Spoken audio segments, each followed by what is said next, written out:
Est-ce que vous saviez qu'ils envisagent de mettre de la publicité sur la Joconde, le célèbre tableau de Léonard de Vinci? Alors, pas sur le tableau lui-même évidemment, mais sur la vitrine blindée qu'il défend contre le vandalisme. Et tout ceci pour amortir les investissements réalisés pour le protéger. Ça vous choque? Moi aussi. Heureusement que le droit d'auteur est là pour empêcher tout ça.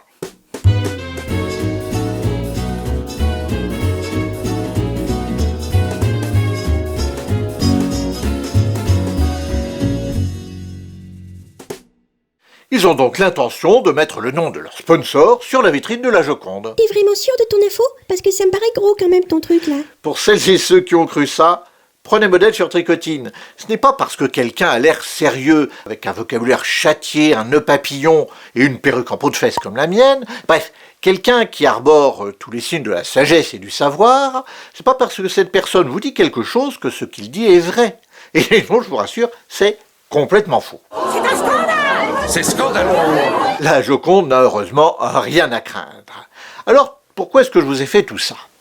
Eh bien parce qu'il n'en va pas toujours de même pour toutes les œuvres. Et si la Joconde elle-même ne risque rien de ce côté-là, ce n'est pas le cas d'autres types d'œuvres, comme les films et les séries par exemple. Trop souvent, nos films et nos séries préférées sont interrompus par de nombreuses coupures publicitaires lors de leur diffusion. Nos yeux n'ont pas à être pollués, nos oreilles n'ont pas à être polluées. Vous nous faites chier, il y en a marre. Heureusement, le droit d'auteur permet aux réalisateurs et aux réalisatrices de s'opposer à ce que l'on coupe leurs œuvres avec de la publicité.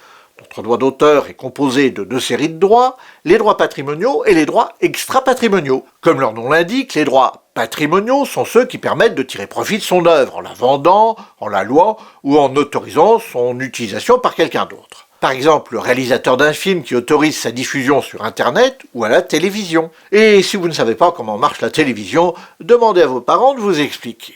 Ça, c'est pour les droits patrimoniaux. Mais il y a aussi des droits qui ne sont pas patrimoniaux. Et ce sont ceux-là qui nous intéressent particulièrement aujourd'hui. Et pour ça, nous allons téléphoner au juriste pour qu'il nous explique un petit peu ce dont il s'agit. Quoi, maintenant là? Voilà. Les droits extra-patrimoniaux, qu'on appelle également les droits moraux. Ce sont tous les droits qui protègent les intérêts non économiques de l'auteur ou de l'autrice. C'est par exemple le droit de divulgation. Seul celui ou celle qui a créé l'œuvre peut décider de la rendre publique ou pas. C'est aussi le droit à la paternité, même si c'est une femme qui a créé l'œuvre. Le droit à la paternité, c'est le droit d'associer son nom à son œuvre. Il y a aussi le droit de repentir, qui permet de modifier son œuvre, voire de faire cesser la diffusion dans certains cas. Et c'est enfin le droit au respect de l'œuvre, qui nous intéresse spécialement ici, puisqu'il permet de s'opposer à toute atteinte et à toute modification de son œuvre. Je peux. En se fondant sur le droit au respect de l'œuvre, la justice a donné raison à plusieurs reprises à des réalisateurs et des réalisatrices qui refusaient que leurs films ou leurs séries soient ainsi entrecoupés de pauses publicitaires. Et à chaque fois, les auteurs ont obtenu gain de cause auprès des juges, parce que ces coupures publicitaires étaient clairement contraires à leurs droits extra-patrimoniaux. Et ça va même encore plus loin, puisque la même chose a été jugée pour les logos et les autres messages que les diffuseurs incrustent de plus en plus souvent à l'écran. Les coupures publicitaires, il n'y a vraiment rien de pire. N'oubliez pas de vous abonner à la chaîne. Une fois de plus, le droit nous sauve et nous protège de ce genre d'abomination. Alors là, je vois poindre l'ombre d'une objection dans votre regard. Si je vous vois, vous, là. Alors effectivement, comment se fait-il, allez-vous me demander, fort justement d'ailleurs, qu'il y a tant de coupures publicitaires lors de la diffusion des films et des séries, si le droit au respect de l'œuvre permet effectivement de s'y opposer? Excellente question que je vous remercie vivement de m'avoir posée. À chaque fois que l'auteur ou l'autrice d'un film ou d'une série agit en justice pour faire interdire ce genre de choses contraires à ses droits extra-patrimoniaux, le droit d'auteur a été correctement appliqué par les tribunaux. Encore heureux d'ailleurs. Mais que s'est-il passé ensuite? Eh bien, les diffuseurs, alors jadis les chaînes de télévision et aujourd'hui les services de vidéo à la demande, ont refusé de programmer les films de celles et ceux qui les ont fait condamner car ils n'acceptaient pas les coupures pub ou les logos. Et même si le réalisateur a raison juridiquement, si on ne le diffuse plus, ces films ne sont plus vus et il ne gagne plus d'argent avec. Ce refus est parfaitement légal, c'est le principe de la liberté contractuelle. Si un produit vous plaît pas, alors vous l'achetez pas. Alors ça, c'est très tordu, mais bougrement intelligent. Et là, nous arrivons aux limites de ce que peut le droit d'auteur. Vous pouvez avoir parfaitement raison du point de vue juridique, mais vous heurtez à la réalité économique.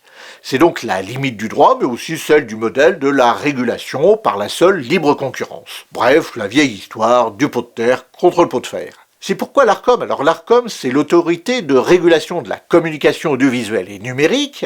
Elle résulte de la fusion du CSA et de l'ADOPI.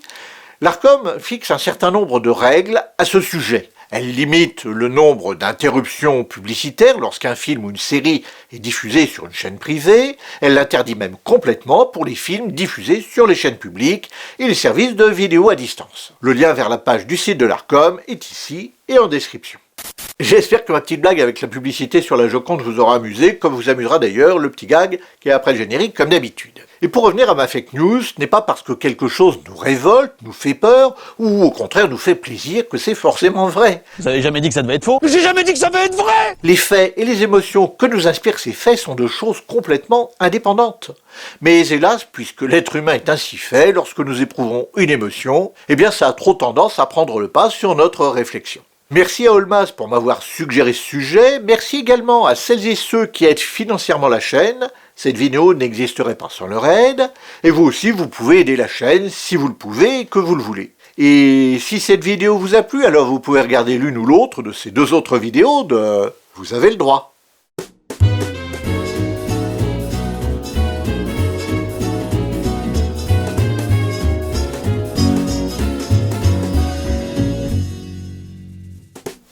Mais va-t'en, là, va-t'en, toi, saleté. Allez, va-t'en. Ça doit être un admirateur.